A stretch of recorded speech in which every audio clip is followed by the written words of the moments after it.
Pemirsa, koperasi sebagai usaha penyaluran keuangan berasaskan kekeluargaan dituntut memiliki kualitas yang mumpuni untuk menghadapi persaingan MEA mendatang. Koperasi diharapkan mampu berkembang di segala bidang usaha, serta kualitas pegawai dan manajemennya harus mengimbangi dengan memberikan pembinaan dan pendampingan yang khusus.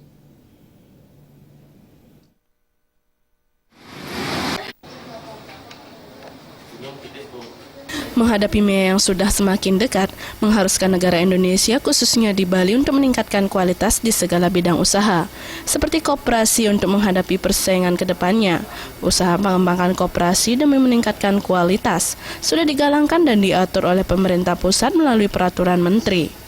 Kadis Koperasi Usaha Kecil dan Menengah Kota Denpasar, Made Erwin Surya Dharmasena mengatakan, koperasi tidak hanya membangun usaha simpan pinjam, tetapi diharapkan mampu membangun usaha minimarket atau usaha retail untuk menyediakan sembako kepada anggotanya. Pemerintah sudah mengeluarkan peraturan menteri yang mengatur kemudahan bagi koperasi. Menindaklanjuti peraturan menteri, Kadis Koperasi Usaha Kecil Menengah Kota Denpasar menjelaskan, Dinas Koperasi akan mendata koperasi yang bergelut di bidang usaha retail dan minimarket, khususnya di Kota Denpasar, dengan memberikan fasilitas pendampingan serta pembinaan kepada koperasi-koperasi tersebut, baik manajemen pembukuan serta pengawas.